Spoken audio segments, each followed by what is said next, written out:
along with Low very well. The first time they actually all met in person was actually in London, was actually at Wembley Arena for the Challenger Finals, and they realized, this won't work as a long-term team. We don't mesh as sort of people personality-wise, so they went to go look for someone else. And it's only been 2 weeks with Patoy, but they think things are looking up for the team at least, and at the very least, there's a future ahead for them.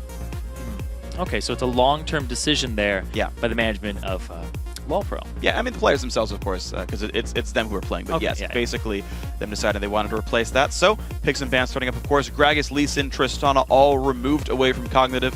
Meanwhile, Twisted Fate, Cassidy, and Kog'Maw all away from LoLPro. And I would not be surprised to see Kog'Maw banned from Hood Stomp all the time. Yeah, he loves that champion. He loves Graves as well, but not kind of in the meta right now at all. Tristana, Kog'Maw banned away. They're going to go with the hyper-aggressive AD carry for Hood Stomp, which is his fallback. So now, what's Cruel going to go with? Because he is actually rocking a 23 KDA right now off the back of Caitlyn and Tristana. Yeah. Might go for the Kate and try to match the aggression in lane, or he might go for something else. We'll have to see.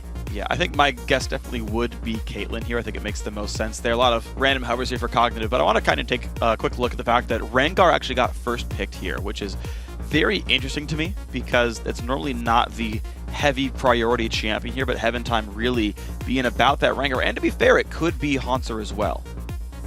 Yeah, that's true. It could be a top lane Rengar. There's a lot of options here for where it can go, and we just have to see if they're playing a mind game or if it really is going to go to the jungle like standardized. Well, when you consider the champions, like Lulu is still up, and yet, they don't go for that one. Of course, that went first round here for Cognitive. That actually gives me more reason to believe that, because there are so many other good junglers available, like the elites, like the Evelynn that just got grabbed here, that I feel like the Rengar is actually, they're trying to sneak in a top lane, even though I feel like to me right here it's not that sneaky. But maybe I'm wrong and it actually was, trick the whole time, right? That's the deal with the flex pick, is you can always make your choices later. Lulu top going to be around. Evelynn jungle, grab the whole bottom lane is there. It is Caitlyn plus the Braum here for Cognitive Gaming. And now the last few choices for LoLPro, they need a mid laner and a top or jungle. Yeah, that hover over Draven, I would believe that for a bit if this was 4.12, because Lucian is actually really good in the mid lane currently. And if they even try to pull it out right now on the 4.11 patch that they're playing, man. But yeah, if they're going to do a ball delivery system, I would totally see this one coming. Orianna Rengar combination is very deadly. You leap in, you get the root. Even if you miss that root, you get a follow-up one because you'll get 5 Frosty from your ultimate, and it is going to be that jungle Rengar. All right, well, that explains the Rengar grab. Then they're not caring about the rest of the lineup. They just want to make sure they lock in that combination for themselves. They weren't worried about Orianna being taken, and they got that on their last round here. So top lane Ryze, mid lane Orianna, and the jungle Rengar through here for Heaven Time. Someone I have not seen play much of the champion, but I guess they've practiced it enough to feel confident. Cognitive now to make their last few choices. The interesting thing, actually, with fighting Orianna Rengar is Caitlyn has a really hard time getting away from that. I think she actually needs the Morgana. Well, I mean, you can't get a Morgana unless you go mid-Morg. It's really hard for Caitlyn to get away because you'll actually stuff her 90 caliber net at all times with a Shockwave, and so it's very easy to trap her down. Okay, I think this is actually going to be a Yasuo. Yeah. Because the way that their composition was looking, Lulu top, they got that first rotation alongside a Braum. It's just the most logical way to go with it. And they did hover Yasuo for a little bit in earlier champions. Okay, well then here's kind of the risk then is there's a chance actually that I suppose Doppler can put the wind wall up and prevent further damage off of a Shockwave combo. Whenever I see a combo like that, I'm like, here's the very obvious thing you're going to look for is, the ball delivery system on the cat, and Rengar's going to go in there, and the Shockwave's going to come out. Then what happens? Like, it's a very obvious key point of every single team fight is they're going to look for this every single time. For Cognitive, they don't have a ton of peel for them, but it just might be enough that Shockwave won't turn into kills all the time. Wind wall, Braum, shield, maybe there's just enough defense coming out of Lulu, but I think it's still a tough road ahead for Cognitive. Yeah, they're going to have to watch for those level 6 ganks. They do have some Wombo combo in their team, but then at the same time, LoLPro does as well. Yeah. The Ryze Wombo combo alongside the Orianna, with the Rengar. Then you have, Yasuo on the other side with the Lulu. There's a lot of different things that each team brings to the table here, but they want to team fight each other is what it's true. But you will get some picks with Rengar in the start. It is true, and I suppose I don't want to understate how effective Cognitive can be as well. Evelynn flanks into Lulu ultis are a good way to start fights. Braum can also flash Glacial Fissure, so those things exist. I think it's just, to me, it's slightly harder to land, but of course, these are among the best players in North America, so you got to believe they can pull it out. They're going to get ourselves into the game. Interestingly, right off the bat, Patoy opens Doran's Shield Thresh. that is extremely uncommon. Yeah, a lot of people will start with one of the gold generation items. You know, sometimes it's the ancient coin. I actually hate coin thresh. Some people do it if they're lane swapping. Yeah, yeah. It's the only time I think you can do it. Start with the relic shield. Some do ruby crystal. Some do ruby crystal, like Lemon does ruby crystal to get the sightstone early. Yep. But the shield, especially against a bottom lane that only has one person who would be doing ranged auto attacks to you early. Because the Braum's not going to be making any use of that. Nope. Well, early jungle push comes through. I believe, was that a real green ward that got put down there by COG? Yes, one of them is a real green ward. It's the one on the red buff. Interesting. So they really want to be able to track Heaven Time's jungle route here. Laugh from Trance, why not? He's safe. Gears don't hurt Braum very much.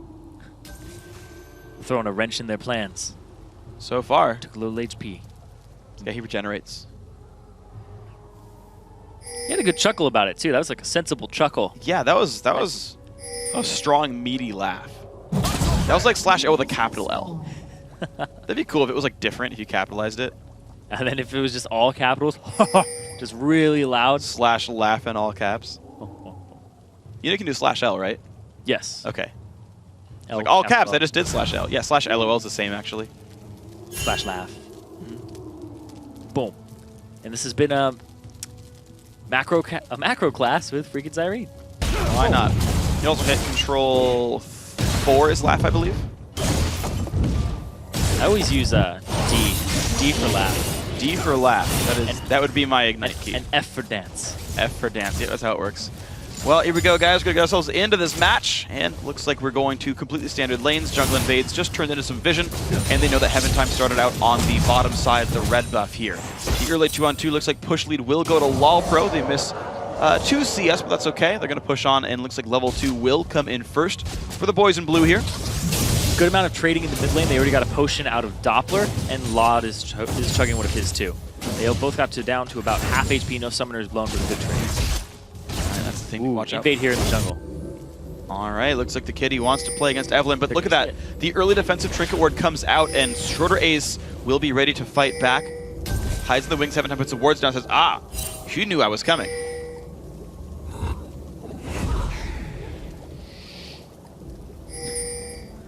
The mid laners, though, are just so engaged in fighting each other and fighting for this CS that nobody can come to back it up. I think he just starts it. Oh, man. Top lane, though. Big fight right here. Haunter only has Flash, the combat summoner. And Dragon Raider just pushed some health down. It's forced him to chug some potions. They're going to stay safe. Heaven Time still wants to battle Shorter Ace. The first smite goes through. Heaven Time gets it. Shorter Ace does not smite the correct target. Here comes Yasuo, though. Oh, man. The chase is on. No Flash available. Doppler wants to be here. The Qs, I mean, Shorter Ace is catching up. Nice slow, though, will get him away. And the buff steal goes through. Well played to Heaven Time. And a flash from either side. Heaven Time ending up with this bluff steal. And Evelyn actually makes his way straight top. Trying to make the best of his time. Actually, will walk into Heaven Time first. Oh, gets revealed, though, and doesn't want to fight against the two of them. No health left on Shorter Ace. He makes the wrong call. And down he goes. And no support there from Dragon Raider. He had less HP and was not able to combat the Rise. Came to the lane with a little bit more damage in his pockets. I'm disappointed that Shorter Ace tried to run into Rise instead of just fighting the Rengar right off the bat. I think it could have pushed Heaven Time away and then kind of ran farther south to escape, maybe. Because he knew Rengar was low from the earlier fight. He still came back to engage it. Ooh, the wow. What? Wow. Just off to the side. I know, looked like a hit for me too. Yeah, oh yeah. Very flexible cop. Yep. And dodging bullets. She's Neo. Doesn't really make a lot of sense. Dodged a lot of hooks too. That was quite impressive. Peter Pan. See, best I can get. No, I was jogging my brain for something with a hook in it, and I was like, can't think of anything. I'll just give up. The movie Hook boom. Would be one. Yeah. You would think there would be hooks involved, and that was the case. You could also go with I Know What You Did Last Summer. I think. Have you ever seen that movie? I think I have. I've seen one of them. There were sequels. I think I have. Good enough. Well, here we go. Heaven Time, though, of course, with the First Blood assist, the recall for the longsword, putting a lot of ward control down. He can really track Shorter Ace here as he goes across the map, and maybe. No, I guess mid lane pushed in. Doppler's just got a turret to hide behind, so No kill pressure there just yet. Dragon Raider does have flash, but no ward coverage. Ooh.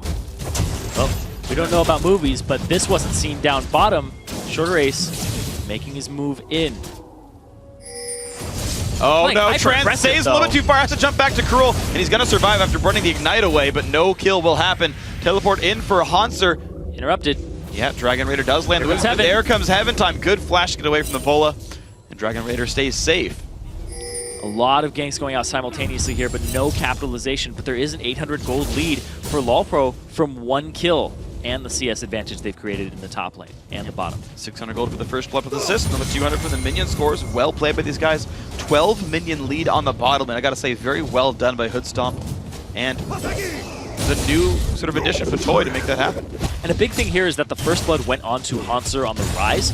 You don't want it on the rise. Maybe the jungler, but the fact that he's able to get that early tier and he's going to have the catalyst rod of ages a little sooner, it's going to be terrible because he's going to be not as bullied in lane by Lulu, and then he'll be able to transition into his Glacial Shroud and the Frozen Heart, which will be hell for the Yasuo.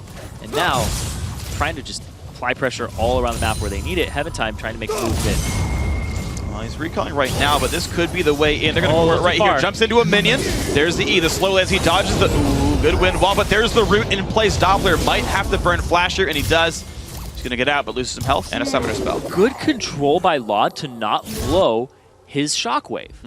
That was really good restraint because the wind wall just stunted the ball in its advance, and then afterwards there's just no real opportunity. So I like the fact that he wasn't willing to just use it nitty-witty. Nitty-gritty. Nilly-willy? Nilly-willy. That's the one. Nitty-gritty. We're good. No, get down to the nitty-gritty. Okay. On the nilly-willy. Great. That's how that went. Save myself. Sure. You know what? I'll believe in this one. Boom. You already see a play being made. Braum is supporting Evelynn in the attempt for a red buff steal right on the respawn. That's part of the reason for the 3-minute ward as well, is saying, hey, we'll know the exact timer. Type that one in chat in this patch. And then there you go. Red buff steal, 7 minutes, 30 seconds in. Heaven Time gonna walk by and be very sad. Shorter race, but look at, yeah, it's for 5. I was wondering why he's getting that one down. That is a level up. Nope. Heaven Time. He just got his red buff stolen. Doesn't feel good, does it? No. Nope. Yeah. Gotta be careful on this one. Trance showing up. Evelynn's on this side of the map, though. Last time, though, that was not a very good gank setup by Trance and Cruel. They play too far forward when there's a gank available. And Hoodstomp and Toy are just reading it. And you got a player with a lot of experience there playing on the pro scene. You're going to be able to read people sometimes. Flay's not going to land. That's that experience paying off. Back right off. They're going to be okay. Shorter Ace. That's mean. I know, it's very mean. I'm a very mean person. It was a great segue, though. Yes. I had to use it. Didn't even have to walk. Yeah. Just hopped right on board. And Heaven Time, they just have tabs all over this Kitty's jungle. Heaven Time is not having a good time.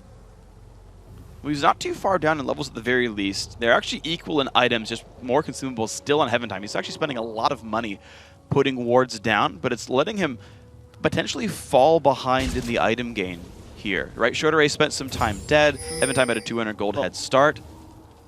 I'm not so concerned with the levels, but I'm more concerned with the levels. Here's the 6 Revelant. And there we go. Big damage coming through. Heaven Time very close to it. Heals himself, takes a lantern out the hook onto Trance, and there comes Hanser, though. Here comes Dragon Raider as well. First kill goes over onto Rengar. Shorter Race at 1 HP, so is Trance, and they don't have a way out of this one. Dragon Raider 2-man slow. The trap comes down, and I can't believe a Shorter Race and Trance got out. Hey, living up to their name still.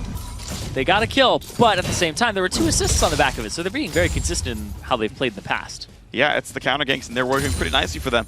The kill coming through though on a 4-on-4 is pretty impressive for how much it felt like the bot lane was winning from LoLPro already. Yeah, that was the big thing for me though, right before that gank happened, and I just couldn't get it out. There's something wrong with me today. It's okay. The fact that Heaven Time is behind in items isn't as big a deal as the fact that he's behind in levels, because he was 5 coming into that, didn't have his ultimate, and you want to get 6 as fast as possible as Rengar.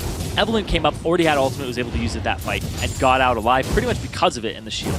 Yeah, honestly, 10 minutes is a very, very late level 6. I would consider 7 minutes on the slightly fast side, but anything close to that, maybe within 8, is good. And that was just nowhere to be seen at all for Heaven Time. You're absolutely right. The jungler is further behind than the support right now in levels. Yeah, that's a rare sight. Hanser, though, is up a little bit here on Dragon Raider. 26 minions kind of cashing in that first blood on further lane advantage. First blue buffs going over. Shredder actually keeps his because he's, of course, got a Yasuo mid lane. Doesn't care much for that one. He's also going to be 7 at the same time Heaven Time gets 6. So there they are, coming out with those levels after the gank. And after that last camp. All right, well, Rengar has a ball of yarn to play with finally. Level 6 can turn invisible, and maybe he can sneak up on somebody. Still does not have Blizzard Elder done. Maybe you'll have a ball of yarn from Orianna just slapped right on him. Yeah. See, I hope they chose that skin. I didn't look. Stone Chaos? I don't think it is. That's unfortunate. I don't think anyone really runs the skin. They're going to go in for Hanser, though. No ulti yet on Evelyn, but can they get the knockup from Lulu? They're almost in range, but they can't quite do it. Damage on a Hanser. Pops the ulti, deals some damage back, and chugs a couple biscuits. Right now, Orianna, Lod, the new guy to the mid lane. I can't really call him new still. We still like to. Yeah, I do. But man, 110 CS at 11 minutes. He's farming his brains out. But he didn't take the skin. No, that's okay. And part of that could be the reason that this Rengar is so far held down. There's a lot of players who just focus very heavily on taking the Wraith camp over and over, making their scores look good, getting their gold income.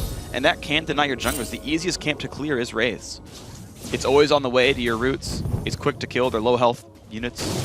And on that note, it's one of the most effective camps to ward because they're always going to be clearing it out. And the hook. Oh, that one does land. Cruel's got to back up with that one. Two-man play hits as well. Beatable stuff here, but here comes the rest of the gang. Trance now locked up in the front lines, goes down very cleanly. Nice job by LoLPro. Heaven Time closed all of that distance, didn't even use his ultimate. So he still has that available for the next game. That is actually a pretty big thing. Bottom turret will be going down here. Patoy takes some damage. All right, there we go. Heaven Time claims that one. He got all the local gold, actually, so a bit of a tiny spike for him. Definitely needs it. We were talking about how he's getting behind in items, doesn't have his boots yet. Shorter race does, and now the ping's coming around the Dragon area. Heaven Time looking for those deeper wards. And it gets one down right there. Of course, the actually purchased stealth wards do see farther than trinket wards, so that will actually let him actually see into the blue buff where a trinket ward would not. That'll be a nice little thing for him. He's actually already swept to the red trinket anyway, or the red bone tooth necklace at this point. 24 minions, though, is a remarkably low number. That's what he's going to have here for Heaven Time. However, Cognitive group up, and they want Dragon off the recalls, and they're going to have complete control. Lod looking for it, gets nothing. But Cog get the first Dragon of the game, put themselves a little bit further up. 1,300 gold in the deficit, though. It's not horrible, but it is one to keep in mind here. So really what matters is where the gold is and who's using it for what ends. Hanser basically is the guy with the gold lead there, right? 27 minions and a first blood is a significant portion of what that 1,300 gold lead would be. And so unless Hanser either becomes his late game carry or starts really creating pressure that holds down Dragon Raider, the rest of this map is basically equal. Yeah, they're falling behind by about 100 gold every minute, which isn't bad. I mean, if you think about it, 30 minutes mark, you'll be like, oh, we're down 3,000. It's not bad at all. Yeah. I do it as a percentage of the enemy team's gold. Yeah, I say 10% is like, it's fine. 30% is like, you're probably going to lose this game. It's pretty relative to how much they have, because sometimes you see very slow games, you see lane swaps, and then gold income in one of the lanes is stunted, and things like that happen. So percentage is actually a fantastic way to do it. That's my general rule of thumb anyway, but sometimes it doesn't matter. You've seen games, won with gold deficits, of course. Very large ones at that. CLG were playing with a 10,000 gold deficit most of the game, which was like a 25% reduction. They were just fine. Nothing from that ultimate on Heaven Time.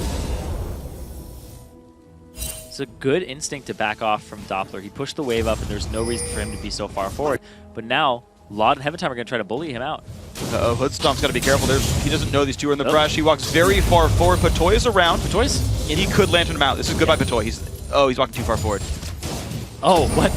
Oh, they don't want it at all. And now they go in anyway, though. Trance goes to the ulti. The Q comes across as well. Kalen ulti on top of Patoy, but Trance just way overextended. Just goes down right away. Hoodstomp's already got a Trinity Force. Does so much damage there.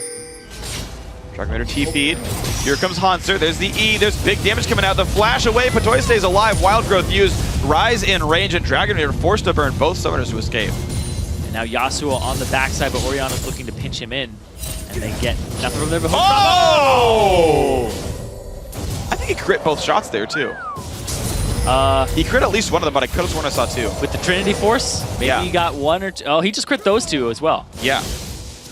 Hey, man. It's Hoodstomp's lucky day. Roll the dice. Sometimes it works out, though. Might have been enough without the crits. But, hey, made it happen, though. Well played by Hoodstomp. And now, suddenly, it's looking even better for LoLPro. 2,500 gold leads. Pretty substantial. They're set to siege mid. That's why you pray to RNGesus before the game. Double crits on Lucian shots. That looked like it was back-to-back, too. And Toy with the hooks. Shorter Ace looking for a flank. Oh. They're going to have to forfeit this They turret. need to wait for the AD carry, but the shotgun comes in right as the turret goes down, and Trance is in the wrong spot, forced to flash away, but they will trade one back. Supports go down. Shorter Ace, one hit from dead, but Hoodstop can't quite reach him. Q from Cruel. Heaven Time ulted. He's not going to get anything for that. Walking around pretty limply there. He looked pretty loose. He wasn't ambulating at all. I mean, he's also got no boots, right? So, like, that 50% move speed you get in stealth is doesn't really matter when you're still slow. You get a larger portion after you break Yeah. the stealth. And you have to be moving towards somebody as well. Yes, you do. So. Yes, you do. He's Yeah. just chilling in the stealth. I love how they wait for the turret to go down and then they engage it. That forces Shorter Ace's hand. He had to make a decision there and had to go in.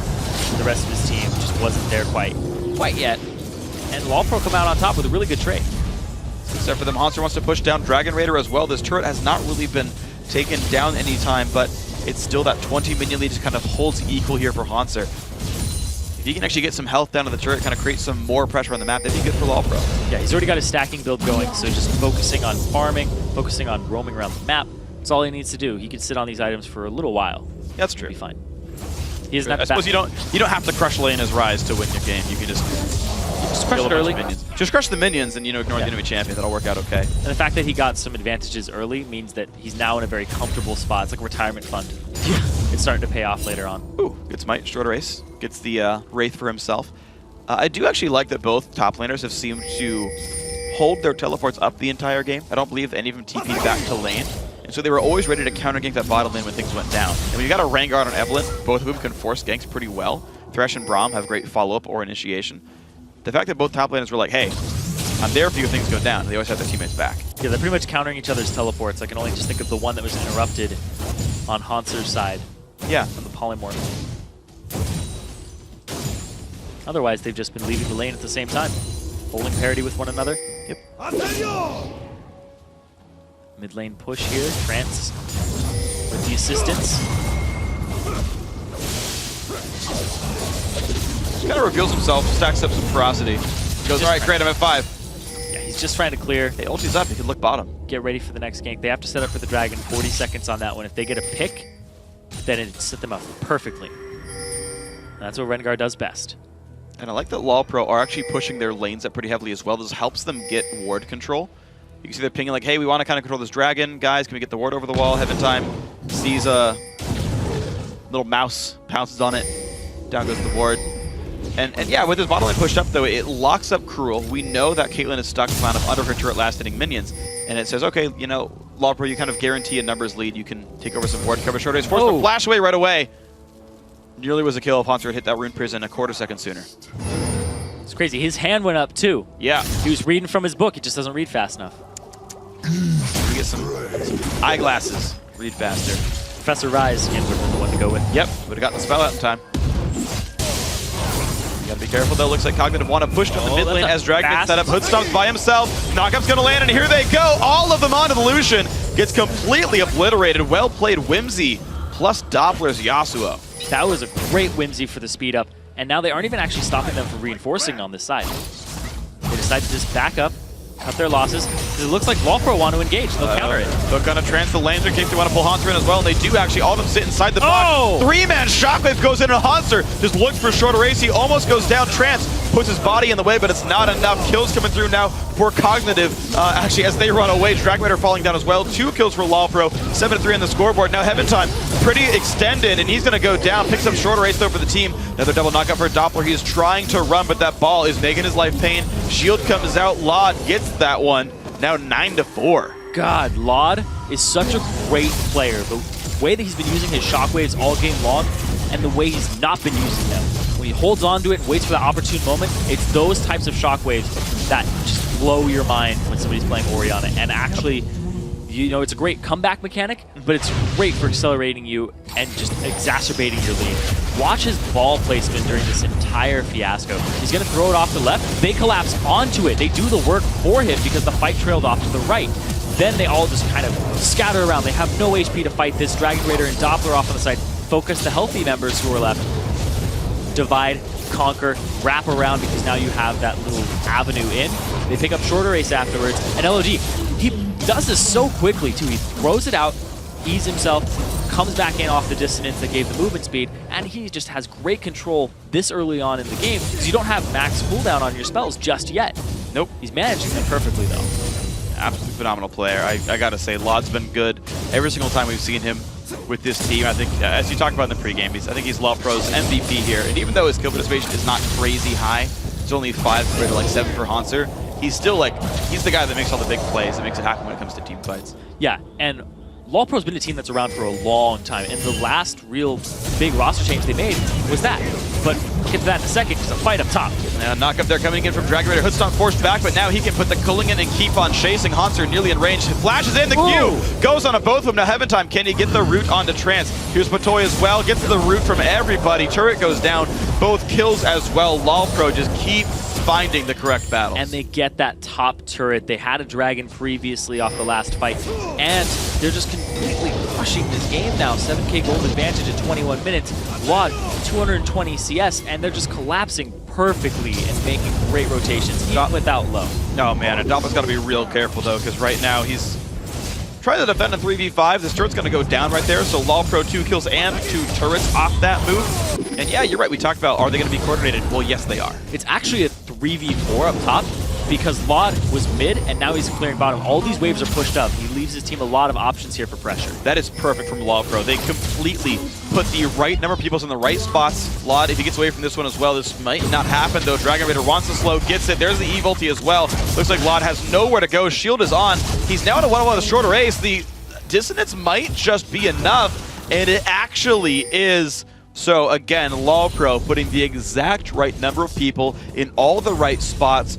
Half the team recalls back, and yet they maintain minion wave control. Just pushing it out in the middle, pushing it out top, pushing it out bottom. Doing a really great job of pressuring all the lanes. And actually, what I was saying before was what really put LoLPro on the map was the roster change of putting Lod from AD carry to the mid lane and then picking up Hoodstomp. Yep. That really made them a force to be reckoned with. They've been a team that's been around for a long time, and they weren't really on a lot of people's maps as opposed to like really top challenger teams at the time, like Cloud9 Tempest and things along those. But picking up Lod, putting him in the mid, that's huge. That put them right in there in terms of competition.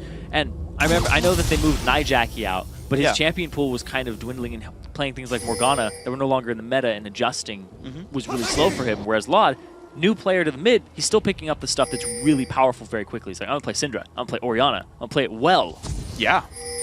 And he's doing just freaking phenomenally. And I do want to make one secondary point to Nijaki though, and that I do think you could be this team that plays weird stuff. I know you love singing like teammates praise, for example, where it's like, well, top Kozka's in the meta, but we're going to do it anyway, right? Top Vlad's not in the meta, but we're going to do it anyway. I think you can make a team that works with, you know, mid Morgana, for example. You have to get damage from other sources. Yeah, you have to adjust your pick. Right, like everyone's got to be on the same page with that. And if you don't have hyper carry top and AD carry players, then you can't play that type of style. And that wasn't the roster for LoLPro. They've got a more conventional mid laner, and this style is working for them.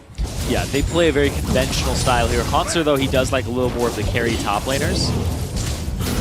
But now, two-man. Two-man shockwave there. Nearly takes down Dragon Raider. This turret, one hit from dead, and they don't quite take it down, but Cognitive losing so much health right here. The nice Q comes off. Actually, they get really close to that one. The jump on in. Doppler gets the 1-on-1 kill in the mid lane. That is a big setup for these guys.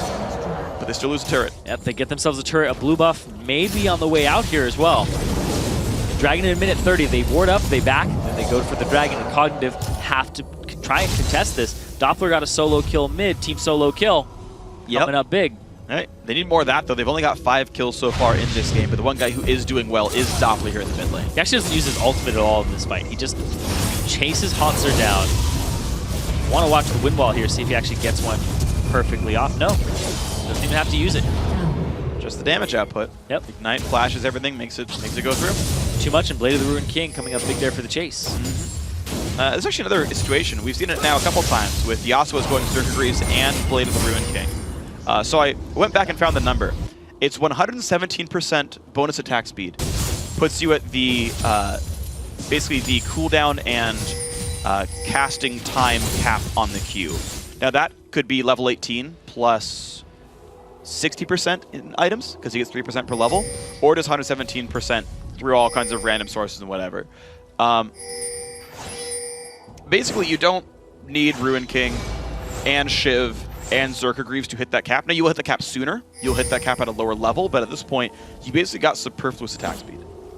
Unless he's auto-attacking people and then it's still... And then, yeah, unless he wants like just the direct auto-attack attack speed. Yeah. Or he fights a Frozen Heart, which of course will come in at some point for Rise, which, again, was the point you made last time we saw this build, was will it buffers him against Rise, and that I do agree with. Now moving for the Dragon. Cognitive actually have the advantage here, but there's the TP behind them. They're all forced away. Dragon Raider takes a whole bunch of pain, and down he goes right away. The wombo combo works. The Windwall gets dashed through. A second kill comes down. No Heaven Times in the front there, and Doppler gets Rune Prison. 3 kills come through. Hook on a shorter ace. LoLPro just keep finding these picks, and kill after kill comes through. That was a trickle in. They left him, and then everybody's like, oh, wait, no, we got to help him now. It's like that guy you forgot about. And then you're like, oh, no, oh, we forgot about him. Let's go back for him. It's like Kevin in Home Alone. Yeah. Except Kevin can fend for himself. And Dragon Raider, not so much. Not against that many people. He's not just getting robbed, he's getting mugged, beat up too. That was just straight murder at that point. Ugh. A lot of crimes being committed today. Just the trickle in afterwards and the focused targeting here from LoLPro. I'm sure their comms are just shouting out one person's name. It's basically a death note. And it's going to be Baron now picked up as well for LoLPro afterwards. So an 11,000 gold lead, 27 minutes in. These guys are playing very well with the new addition of Patoy. Hoodstomp and Patoy won their duo lane very successfully. You're seeing Patoy specifically completely outplaying Trance here in the bottom lane. You can see, right, 208 compared to 06 and 2. Just much better choices have been made so far. And LoLPro as a team do look sharp as well. So, hey, guys look good. Yeah, Patoy started with the Doran shield to make sure that he could trade with the Caitlyn. Don't know if it's best decision, but he ended up getting the Talisman of Ascension and the mobility boots to set his team up for these engages and these flanks and these wraparounds. Basically, the team just feels like they're surrounding and stopping people from escaping. Yeah, there's just enough ways in. The cat ball engage is working. The hooks are landing as well. Hoodstomp is not afraid to just dive past everything and go for the kill right there. We've seen multiple aggressive dashes or flashes. And yeah, with LoLPro willing to engage all the time, doing a good job of controlling vision, as you see, like the Eastern jungle, almost no wards for Cognitive. LoLPro just keep getting these battles because COG are kind of walking into them without vision. Their ward control all across the river has been really good, and jungle coverage. All of the team just chipping in, buying the wards. Patoy, usually in the late game, it is almost solely the support's job of warding and using those 3 wards he has at his disposal. Patoy's been doing a really damn good job. He absolutely has, man. There's the pink ward coming out to set up control. They want to watch for Evelynn flanks. Well, guess what? Evelyn's on the other side of this one, so no flanks for her. Turret now taking damage. Trance will try to protect some of that one, but still got to be careful. He's fairly squishy. Only 2 items in his inventory. Combat items, I should say. Sightstone gives health. Doppler loses the shield. Siege still continuing. Nice wind wall, though. We'll keep him alive for one more wave, but you can see how much damage still comes through. Of course, Hoodstomp's Q, as well as Haunster's Rune Prison, will penetrate that wind wall. So some damage can keep coming through here. They're just chipping away at it. One more wave, and it'll drop. Hoodstomp, he has the Trinity Force. He has the extra damage from the Infinity Edge. Ultimate ahead of time. Being blown, they're going to rush go this. right on in. There's the shockwave onto 3, and the fight has begun. The turret will go down. Hoodstomp takes the time to grit that one. Now Heaven Time backing away, but the kills are already coming through. Trance gets locked up. The Wild Growth not going to do much to save him. Doppler gets hooked as well. Dragon hit the box wall. All the kills coming through. Cruel, I'm sorry, but you are going to be going down potentially as well. Triple kill there for Hoodstomp, and that's going to be probably the game for LoLPro. Yeah, LoLPro looking extremely good. You don't even have to aim the shockwave if it's on the cat that's going to rush right in, and that's what the Talisman of Ascension was for off the back of the Rengar ultimate. Very well played there. 30-minute game here for LoLPro over Cognitive. Very decisive. 30-minute game, beautiful play by them, and I like all the little synergies they actually added into their builds. Patoy going for the slightly later coin, but an early Talisman Ascension overall. Sometimes it's like your third item bot. That was basically his first big item after Sightstone. So you speed the cat in. With Command Protect, you can walk through wind walls. There's actually no way to counteract that at that point. You've got to somehow block him with maybe like a Bra multi. Couldn't happen in that case. And they had the dedicated engage. Heaven Time went pretty much full tank. Lizard Elder into a Randuin's right off the bat. Good choice there. I actually do like the tankier Rangars. We're going to play them as an engaged champion. And just all I can really say is start to finish, LoLPro played a really good game. They outskilled their opponents in pretty much every single lane matchup. And they made better choices as a team as well. Yeah, up top, we saw the first gank go down, ended up with a kill for Hauntzer. Then you just left the Rise alone and said, you're good against this Lulu. You're completely fine in that bully lane. Went mid, went bottom, set up really good ganks from Heaven Time. Hoodstomp got so far ahead, he's just critting you under turret, killing you, pushing up, and that was the first inhibitor they took, and the last one, because they just ended the game off of it. And that's all it really takes. I mean, and I like the fact that they are decisive. I saw a lot of good moves by LoLPro, the guy who is shot calling. I want to say Patoy, but I need to ask someone on that team to be sure. Did a really good job. And again, I just have to go back to that like 20-minute mark where they pushed top, they got the 2 kills, they got the second turret, and they already had Laud in the bottom lane, clearing the waves to make sure when they backed, there was no control left available for Cognitive. Like, to get wars done, you have to push the waves up first because there's too much chance that you're getting trapped from other sides in the map. And they just kind of never let up. They never let COG in on the game. Yeah, and that's exactly what you need to do. You need to basically, once you get a chokehold of your opponent, just don't let go and then end the game. Yep. Just huge advantage there is like Cruel had 8.4k gold at the end of the game. Hoodstomp, 13,000. Yeah. He had a 5k gold advantage over him, basically had 2 items. Yeah. It was ridiculous how far ahead he was and how much he was pushing that advantage and not just sitting on it. Hoodstomp's a very aggressive player, and we saw him go for dives there, and that kind of seemed like it suited what Patoy was doing, because Patoy was protecting him from the back line and throwing hooks in. Like that's the thing about a Thresh player. Is some are really good at landing hooks, some are really good at throwing lanterns and being defensive. Yeah. But if you can do all of that and use all of his kit to your advantage and greatly timed flays, like things that Xpecial's known for, just combine that and you're like the best Thresh player to ever grace the planet. Sure. Patoy was showing signs of that. And that's kind of the thing to look at is LoLPro have been able to rely on the fact that they have great individual playmaking. I think right now it showed they were better than Cognitive at that, but maybe things changed in Game 2. But so far, LoLPro look like they can play aggressive champions, push the lanes out, shove every single wave, have a jungler ready to back them up at any single point in time, and just look for the aggressive moves, and it's worked out so well. So maybe we'll see more of the same for LoLPro. Maybe we'll see Cognitive bounce back. We've had some series go 3 games already. Now, guys, Zirene has to recall and buy another Doran's Blade, but when we return, it's time for Game 2 between Cognitive Gaming and Team LoLPro. Don't have to go anywhere. I'm going to sell my boots for those. Darn right.